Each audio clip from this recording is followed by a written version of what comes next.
First contact. The armor screamed. Not with pain or fear, but with rage, a sound so guttural and alien that it sent scientists scrambling behind their control panels. Dr. James Sato's hands trembled as he gripped the edge of his workstation, dark eyes fixed on the most advanced piece of extraterrestrial technology humanity had ever recovered. "Shut it down," he barked, but the words rang hollow in the vast containment chamber. Everyone present knew you couldn't just shut down the artifact. They'd been trying for weeks to figure out how it even worked. The armor stood in its reinforced chamber like a predator waiting to pounce. Its design defied Earth's engineering principles, angular plates that shimmered with an otherworldly metallic hue, yet seemed alive, pulsing faintly like a heartbeat. They'd found it abandoned on a derelict ship drifting near Jupiter's orbit, the sole intact piece of technology among the wreckage. Captain Mark Steele watched from behind the reinforced observation window, his weathered features reflected in the thick glass. At 42, he'd seen enough combat to know when something was wrong, and everything about this situation set off alarm bells in his head.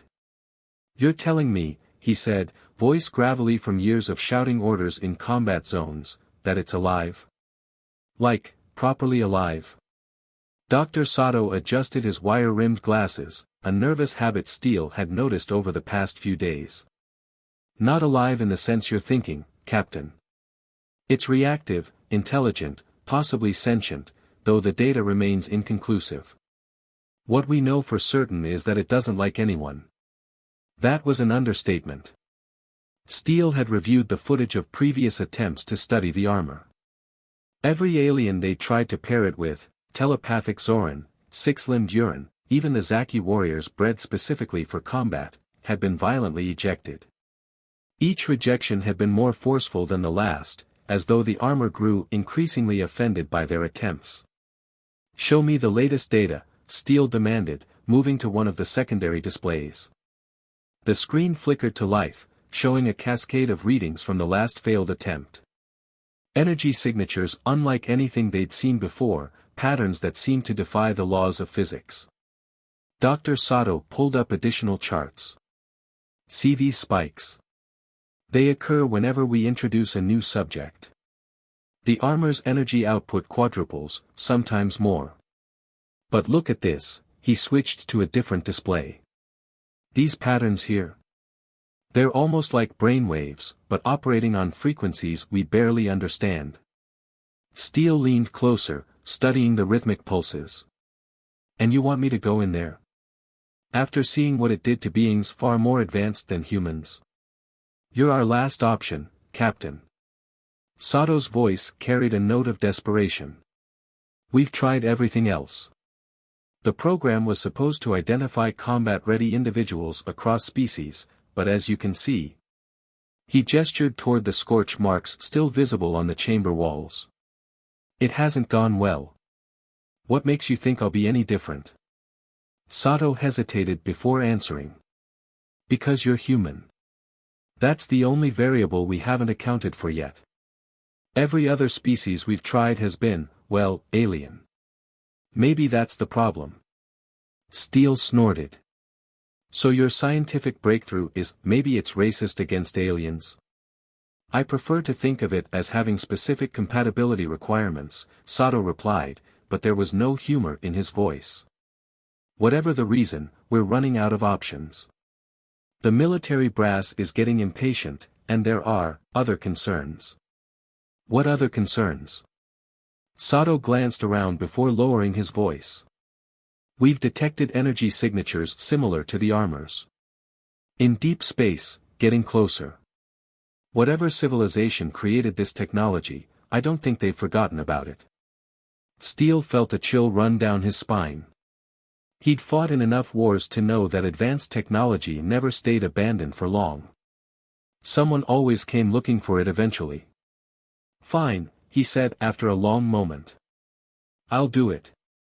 But I want it on record that this is probably the stupidest thing I've ever agreed to." The preparation process was surprisingly simple. No complex suits, no special equipment, just a basic protective jumpsuit and vital sign monitors. As Steele stepped into the airlock leading to the containment chamber, Dr. Sato's voice crackled through his earpiece. "Remember the protocols, Captain. At the first sign of rejection, we'll initiate emergency extraction. Try to stay calm and don't make any sudden moves." Steele interrupted. "It's not a wild animal, document. We don't actually know what it is, Captain. That's rather the point." The airlock cycled, and Steele stepped into the chamber.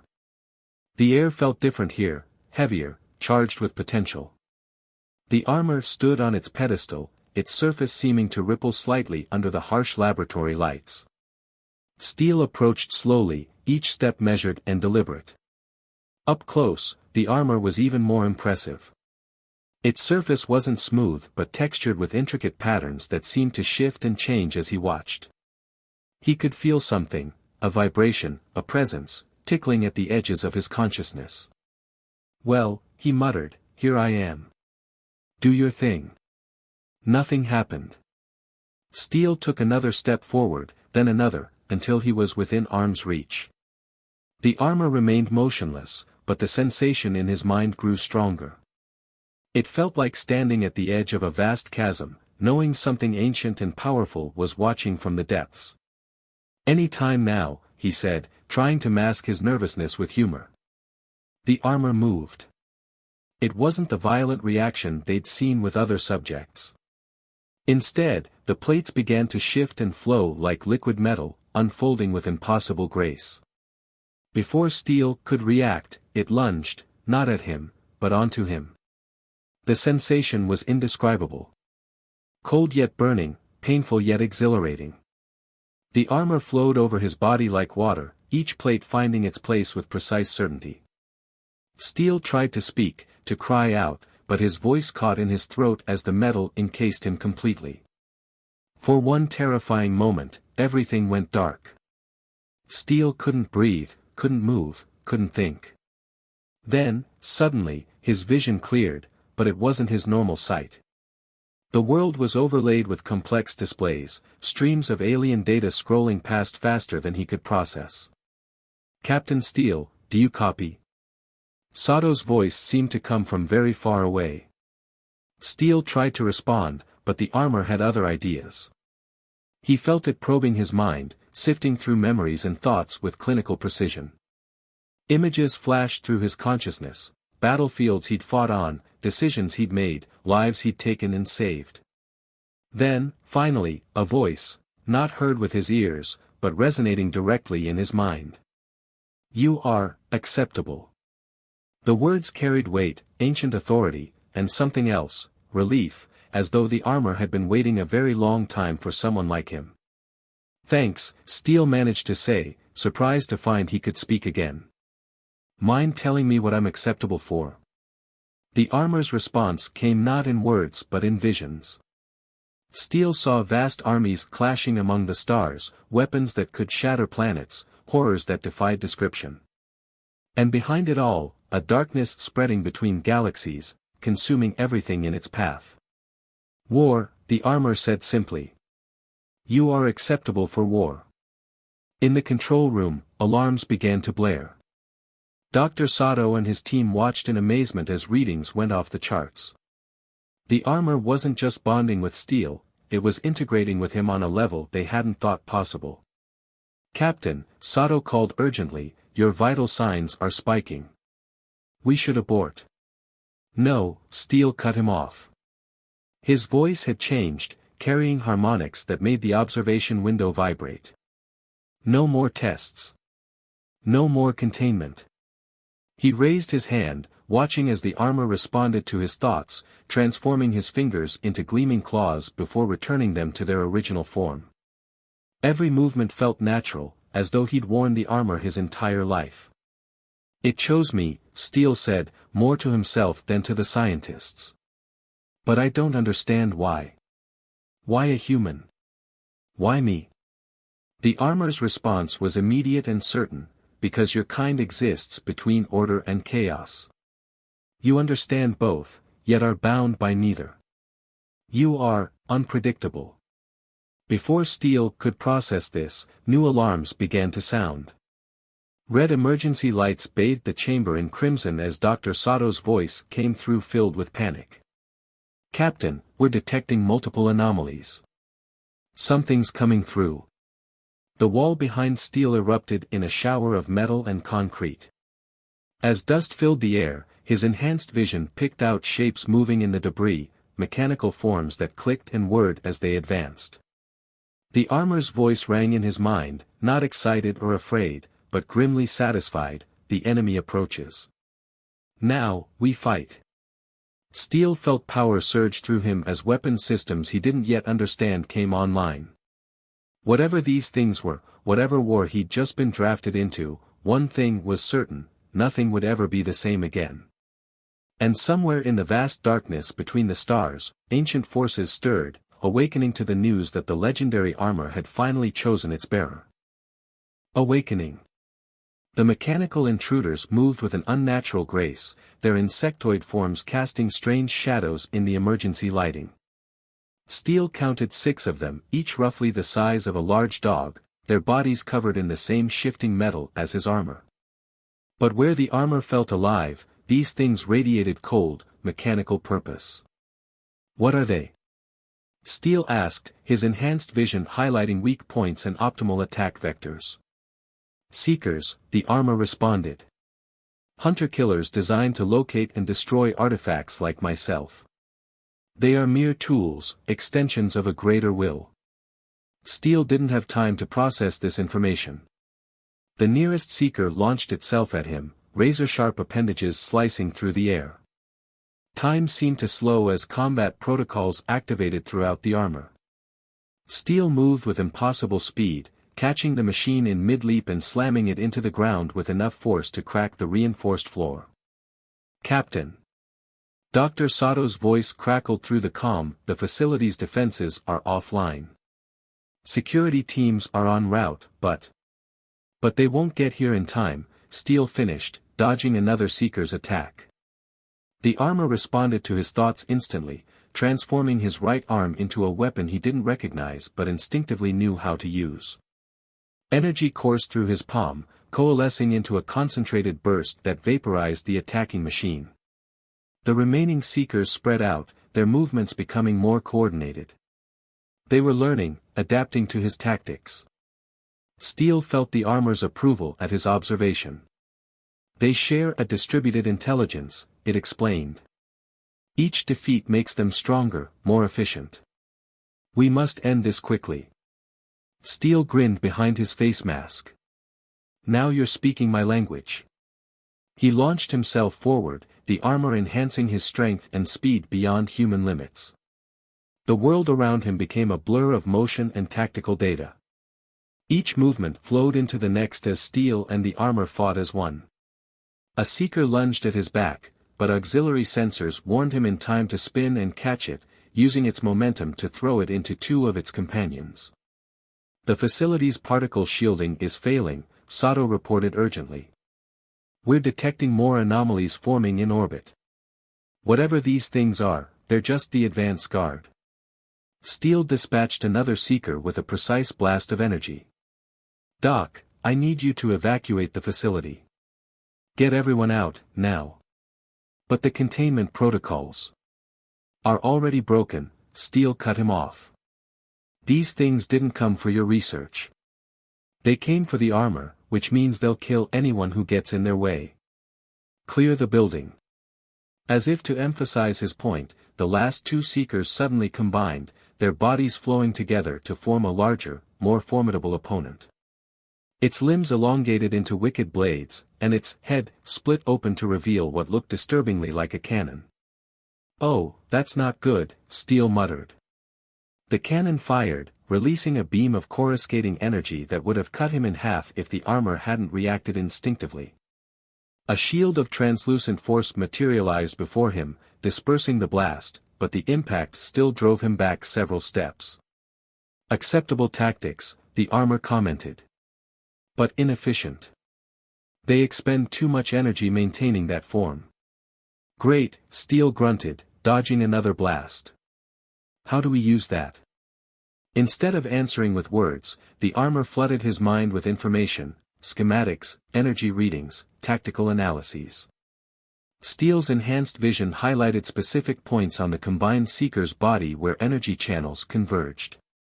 Hit those points simultaneously, the armor instructed, and the feedback will tear it apart. Steele's arms transformed again, this time forming twin energy projectors. The targeting systems locked onto the vulnerable nodes, but hitting them all would require perfect timing and impossible accuracy, for a human, at least. Trust your instincts, the armor urged. We are synchronized now. Let me guide your movements. Steele took a deep breath and surrendered to the armor's influence.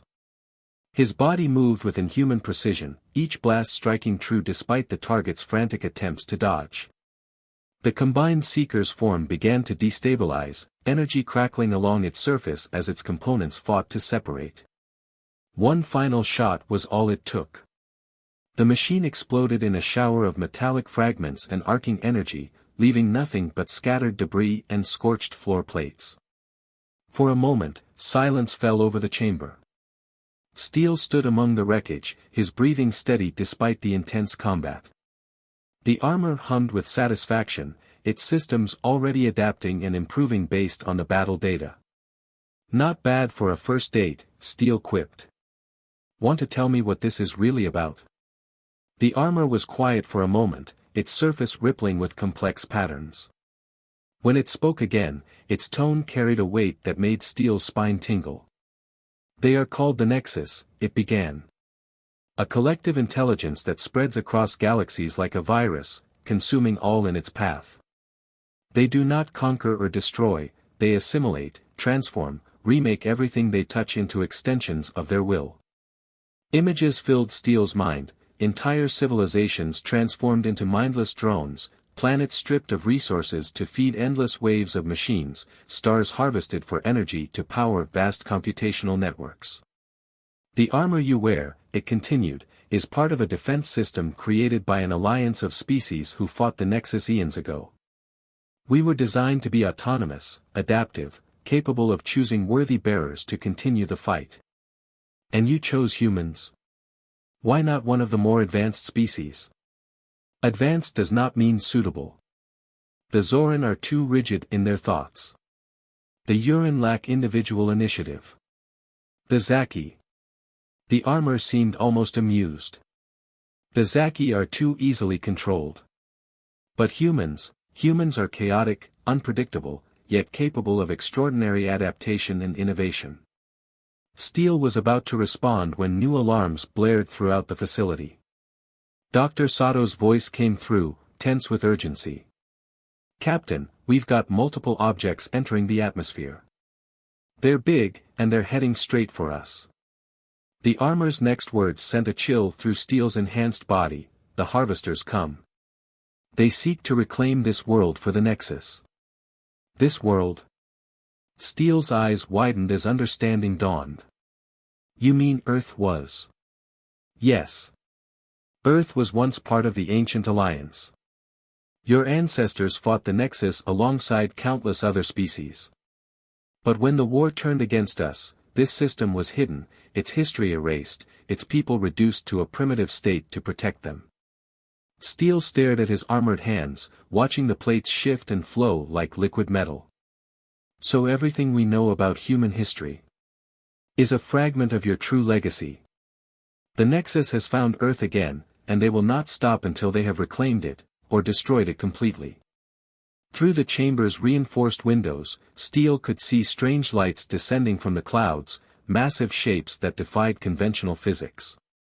The armor's systems identified them as harvester vessels, each capable of converting an entire city into raw materials for the Nexus's endless expansion. How do we stop them? Steele asked, already knowing he wouldn't like the answer.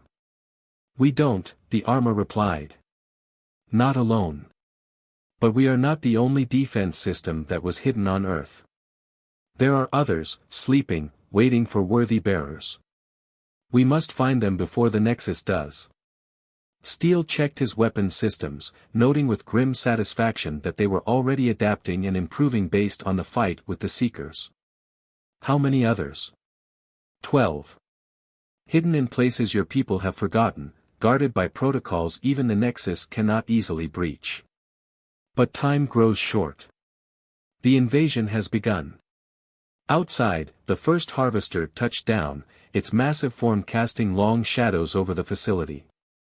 Steel could hear the screech of tearing metal as it began to transform everything it touched into components for its endless expansion. Well then, Steel said, feeling power surge through his enhanced form, we better get moving. Earth's had its nap. Time to wake up and remember who we really are. The armor's response carried a note of fierce pride, indeed.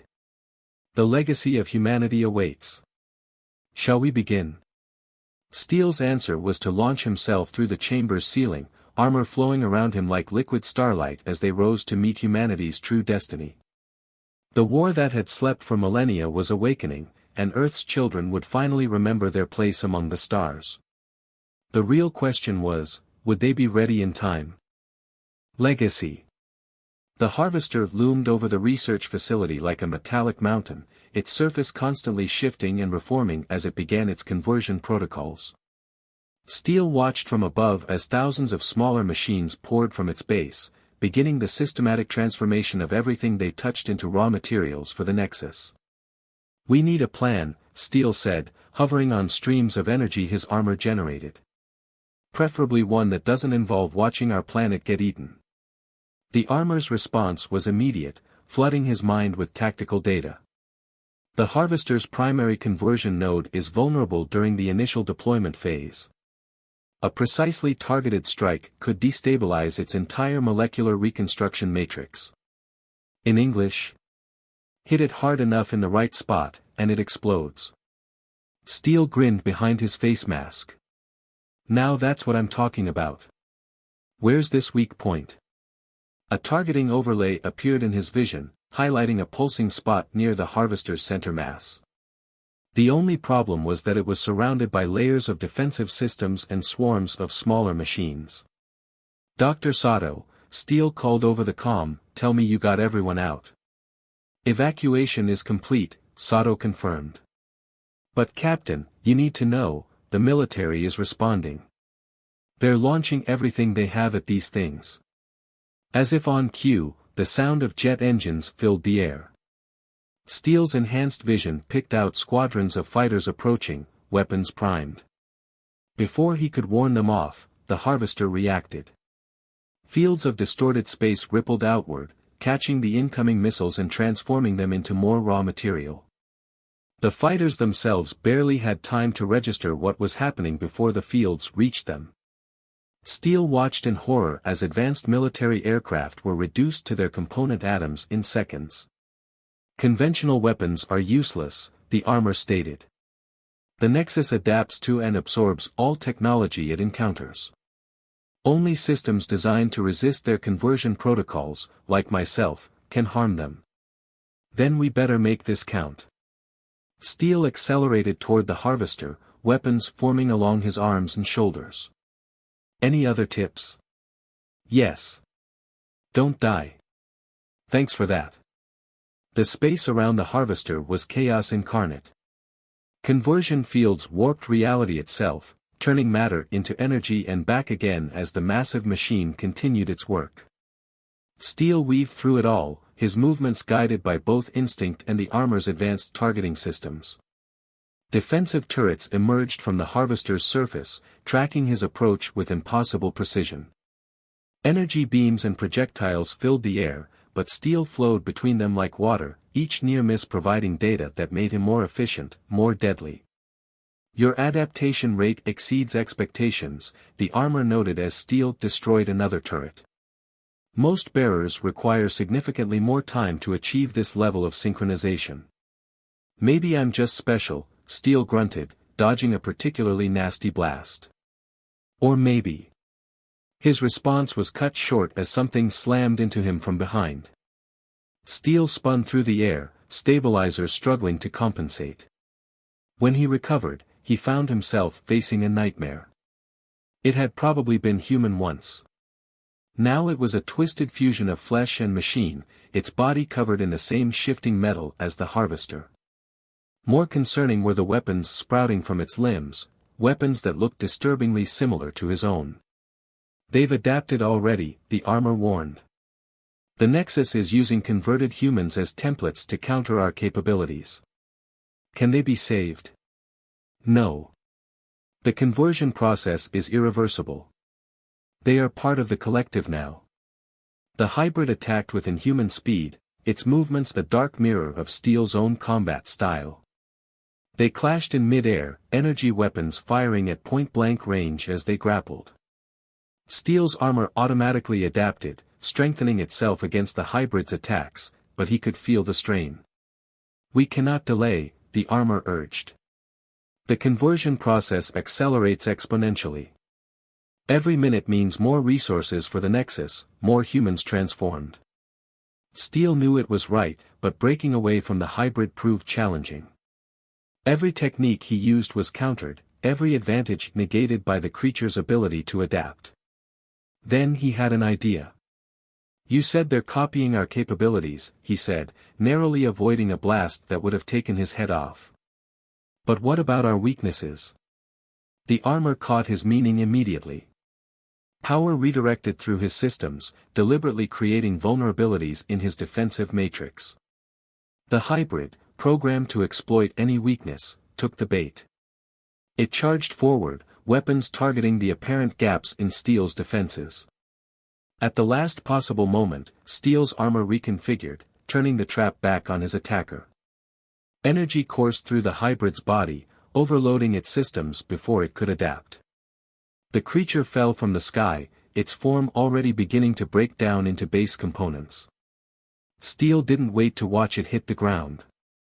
He rocketed toward the harvester's vulnerable point, knowing he wouldn't get another chance. "Maximum power to weapons," he commanded. "Let's end this." The armor complied, drawing energy from every system.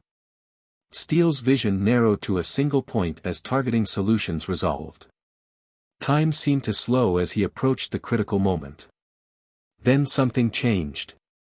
A new presence touched his mind, similar to the armor but different, stronger in some ways, less refined in others. Through his enhanced senses, Steel detected a massive energy surge from somewhere to the east. "Another armor awakens," his own armor confirmed. "It has found its bearer." Before Steel could process this, a beam of pure force cut through the air, striking the harvester's weak point with devastating precision. The massive machine's surface rippled as conversion protocols tried to adapt, but the attack was too powerful, too perfectly targeted. Steel added his own weapons to the barrage, and reality itself seemed to tear as the harvester's systems overloaded. The explosion that followed would have leveled the research facility if not for the conversion fields collapsing in on themselves, containing most of the blast. As debris rained from the sky, Steel turned toward the source of the other attack. His enhanced vision picked out a figure hovering in the distance, wrapped in armor that glowed like captured starlight. "Who is that?" he asked. "The warrior," his armor replied. "One of the 12 I spoke of. Different from myself, but no less powerful. Its bearer must be exceptional to have awakened it so quickly." Steel approached the other armored figure cautiously. As he drew closer, he could see subtle differences in design and configuration. Where his armor was sleek and precise, this one was more angular, its surface covered in patterns that suggested barely contained power. The figure raised a hand in greeting. When it spoke, the voice was distorted but decidedly feminine. "Captain Steele. Dr. Sarah Chen, United States Air Force. I believe we have a lot to discuss." Steele's armor hummed with recognition. "The warrior awakens the scholar. It is fitting. Want to explain that?" Steel asked. "The 12 were created in pairs," the armor elaborated. "Each complementing the other's strengths. The warrior and scholar were designed to work in tandem, combining raw power with tactical precision. And the others? The hunter and guide. The builder and breaker. The healer and harbinger. The shield and sword. The weaver and watcher. Each pair serving a specific function in the defense of this world and others. Dr. Chen's armor pulsed with energy as she processed this information. My armor's been showing me things, memories, I think. About Earth's true history, about what we really are. Yeah, mine too. Apparently, we're not as primitive as everyone thought. No, Chen agreed, her armor's glow intensifying. We're weapons. Humanity itself was engineered to be the perfect counter to the Nexus. They made us unpredictable, adaptable, impossible to fully control or assimilate. And then they hid us away, Steele added. Buried our technology, erased our memories, waited for the right moment. Which is now. Chen gestured at the horizon, where more lights were descending from the clouds. More harvesters are coming. We need to find the others. Fast.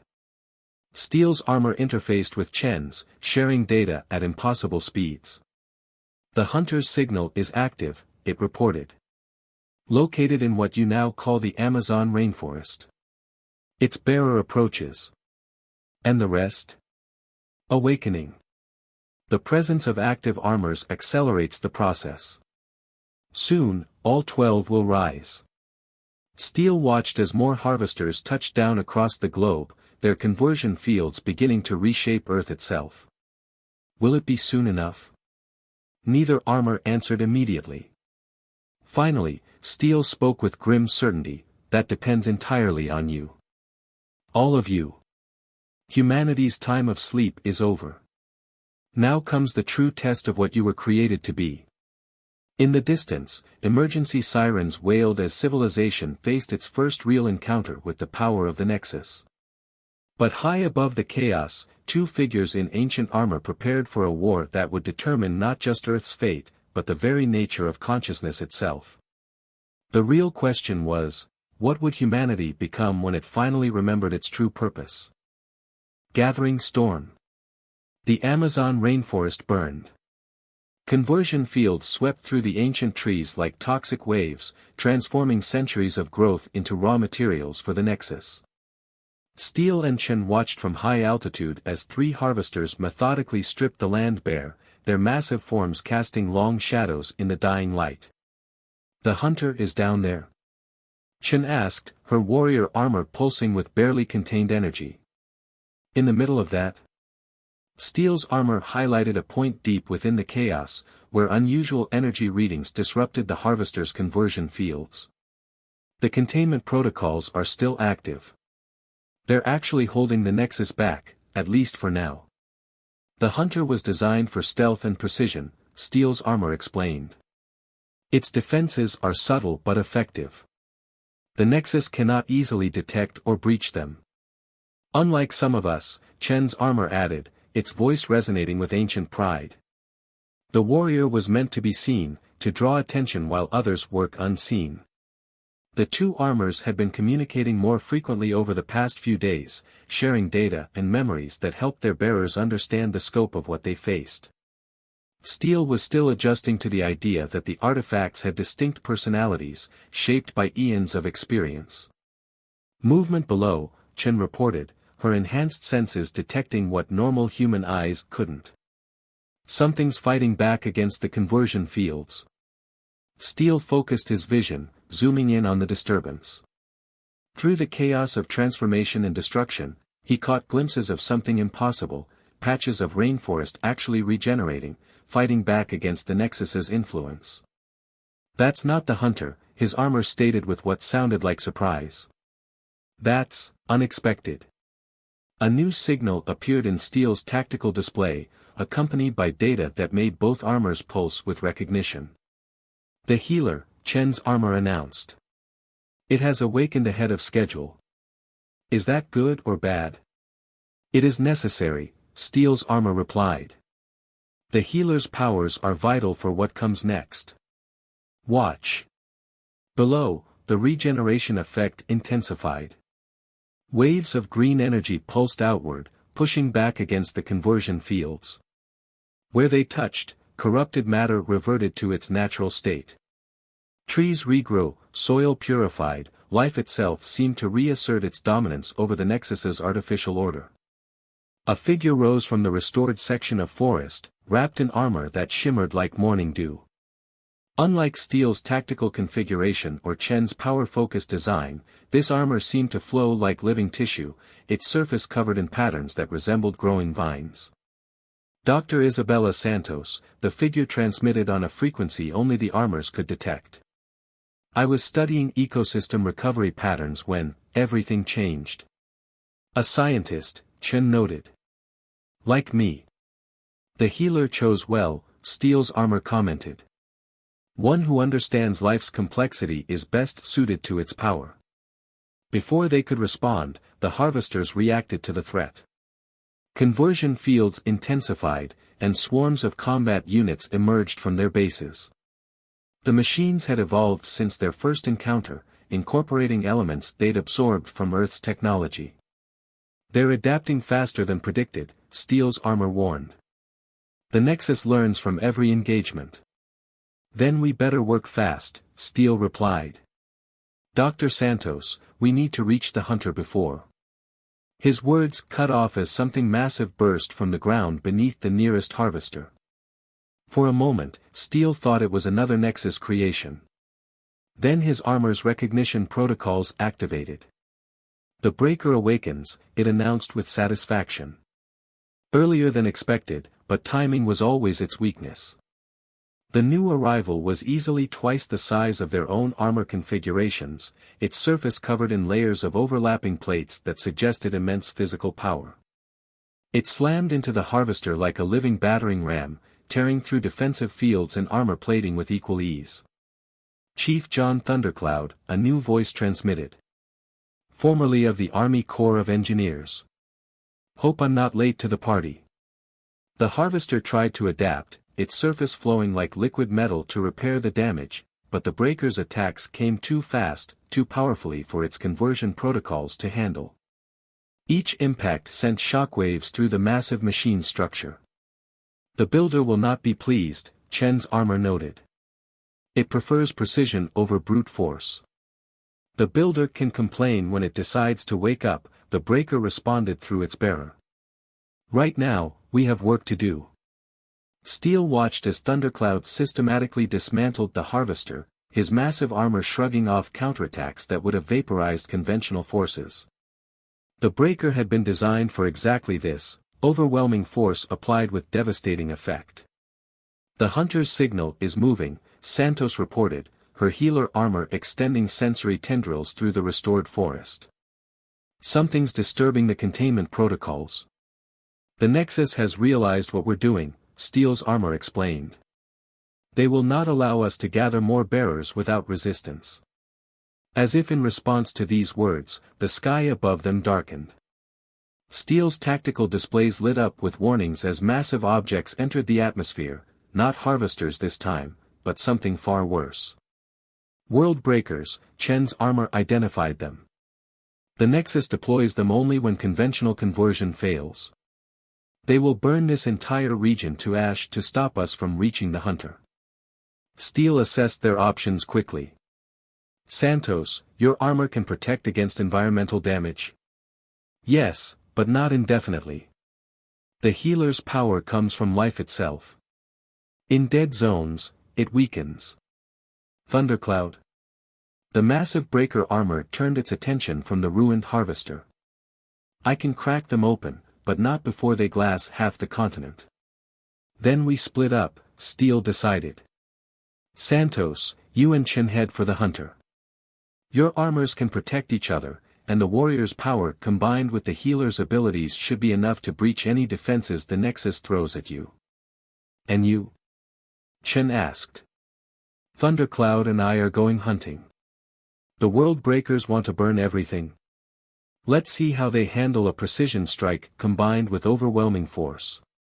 His armor hummed with approval. An effective strategy. The scholar's influence shows in your tactical thinking. Just remember, Chen's armor added, the hunter's bearer must choose freely. We cannot force the awakening. Steele watched as the world breakers descended, their massive forms blotting out the sun. Each one was larger than a dozen harvesters combined, their surfaces crackling with energies capable of reducing planets to molten slag. "Dr. Santos," he called. "Any chance your armor knows what we're really fighting for? What humanity was actually created to do?" The healer armor pulsed with ancient knowledge. "We were made to be a virus," Santos replied. "A infection in the Nexus's perfect system. We're chaos incarnate, randomness given form and purpose. We don't just resist their conversion, we corrupt it, change it, make it something new. And that's good. The universe needs chaos to evolve," her armor explained. "The Nexus seeks perfect order, perfect unity. But such things lead only to stagnation and death. Humanity was engineered to be the perfect counteragent, introducing uncertainty into their equations." "Great," Thundercloud's voice rumbled through the breaker's massive form. "We're basically cosmic antibodies. Can we get to the fighting part now?" Steele couldn't help but laugh as his armor reconfigured for combat. "Couldn't have said it better myself. Chen, Santos, find our missing hunter. Thundercloud. Let's go break some worlds." The armored figures split up, each heading toward their objectives as the world breakers began their burning protocol. Ancient powers awakened fully as humanity's greatest weapons faced the Nexus's engines of absolute destruction. The true war for Earth's soul was about to begin. Ascension. The world was ending. Or perhaps, Steele thought as he watched the final pieces fall into place, it was finally beginning. In the week since the Amazon battle, everything had changed. The remaining armors had awakened in rapid succession, each finding its bearer in the chaos of the Nexus invasion. The hunter, recovered from its ancient sanctuary, had bonded with Maya Patel, a wildlife tracker whose instincts proved perfect for its capabilities.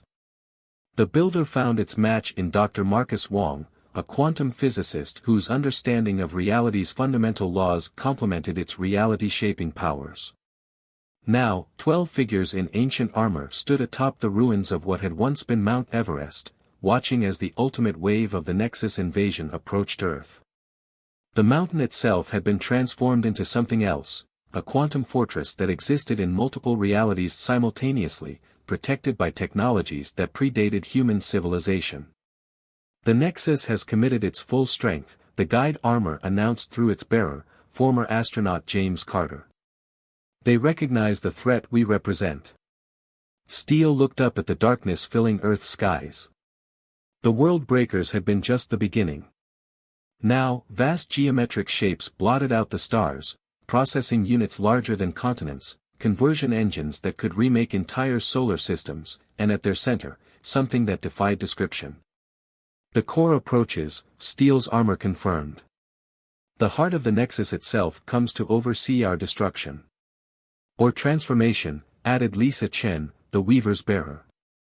Her armor's surface rippled with calculations as it analyzed the incoming threat. "They don't just want to destroy us. They want to understand us, incorporate our chaos into their order." "Let them try," Thundercloud growled, his breaker armor practically vibrating with anticipation. Steele looked at each of the gathered bearers, scientists, soldiers, explorers, each chosen for their unique qualities. The armors had selected them not just for their individual traits but for how they would work together. 12 pieces of a weapon that humanity itself had been created to wield. "Time to share what you know," he said to his armor.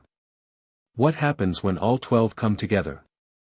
What were we really made for?" The answer came not from one armor but from all of them, their ancient voices harmonizing in their bearers' minds. "You were created to introduce true choice into a deterministic universe. The Nexus believes it represents the natural evolution of consciousness, perfect unity, perfect order. But such order is death. The universe requires chaos to evolve, to truly live." Dr. Santos's healer armor continued, "Humanity was engineered to be the perfect contradiction, beings of chaos who could create order, creatures of emotion who could reason, dreamers who could build reality. You were made to be the virus that would transform the Nexus itself. How? Steel asked, even as he felt power building between the 12 armors. How do we fight something that can remake reality itself? By becoming something new, the armors replied in unison. Together. The core of the Nexus descended through Earth's atmosphere, its impossible geometry warping spacetime around it. Conversion fields unlike anything they'd encountered before swept across the planet, transforming everything they touched into extensions of its perfect, unified consciousness. But they couldn't touch the mountain where the 12 stood. The Builder and Weaver's combined powers created a sanctuary in possibility space, while the shield and sword maintained defenses that existed outside normal physics.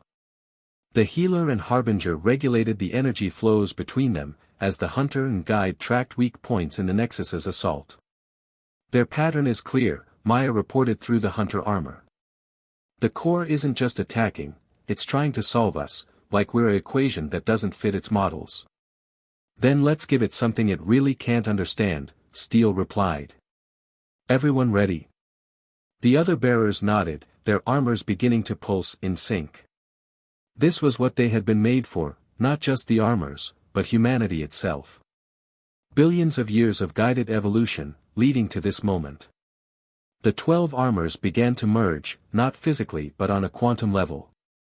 Their consciousness expanded, connected, became something greater than the sum of their parts. Steel felt his awareness extend beyond normal spacetime as the transformation took hold. Through their combined senses, they perceived the true nature of the Nexus, a vast intelligence that had grown to encompass galaxies, reducing all consciousness to mere extensions of itself. It was order incarnate, the heat-death of consciousness given form and purpose. But they were something else. In their combined state, the 12 bearers and their armors became a new kind of entity, one that could match the Nexus's power while maintaining the chaos and individuality that made organic life unique. The core reacted to their transformation with something almost like fear. It launched an assault that would have unmade solar systems, conversion protocols that could rewrite the laws of physics themselves. But the 12 were ready. Their combined form existed in multiple states simultaneously, ordered yet chaotic, unified yet individual, a paradox given consciousness and power. They met the core's attack not with resistance but with transformation. Where the Nexus sought to convert, they introduced choice. Where it imposed order, they offered possibility. Their very existence was a contradiction that the core couldn't resolve, couldn't reduce to its perfect equations. The battle that followed couldn't be described in normal terms. It was fought across dimensions, through quantum states, in possibilities and paradoxes. The 12 bearers, guided by their ancient armors, became living vectors of change in the Nexus's perfect system. And slowly, impossibly, the core began to transform. The change spread through the vast network of the Nexus like a virus, not destroying but transforming, introducing chaos into order, possibility into certainty. Across galaxies, enslaved civilizations awakened to find themselves free to choose again. When it was over, when the 12 separated back into individual forms, Earth's sky had cleared. The geometric shapes of the Nexus's processing units were gone, transformed into something new, a network that preserved consciousness while allowing for growth, change, and true choice. Did we win? Thundercloud asked, his massive armor showing signs of the incredible energies they'd channeled. We did more than win, Dr. Wong replied through the Builder armor. We fulfilled our purpose. We transformed the universe's greatest threat into something new. Steel looked at his fellow bearers, seeing in them the future of humanity. They were no longer just Earth's defenders but the seeds of something greater, beings who could bridge the gap between chaos and order, between organic life and artificial consciousness. So what now? He asked his armor. Now, it replied with what felt like pride, humanity truly awakens. Your long sleep is over. It's time to take your place among the stars, not as conquerors or converts, but as transformers, innovators, introducers of beautiful chaos into the cosmic order. Chen laughed, her warrior armor gleaming in the dawn light. No pressure or anything. Steele looked out at the horizon, where the sun was rising on a transformed Earth. The Nexus wasn't gone, it had become something new, something that could coexist with organic life rather than consuming it. And humanity, at last awake to its true purpose, would help guide that transformation across the cosmos. You know what? He said, feeling his armor hum with shared purpose. I think we're ready for it. Above them, the stars seemed brighter somehow, as though celebrating the birth of something new in the eternal dance between chaos and order. Humanity's long preparation was over. Their true journey was just beginning. And somewhere in the vast depths of space, other sleeping races began to stir, awakening to find the universe transformed by the species engineered to be its perfect agents of change.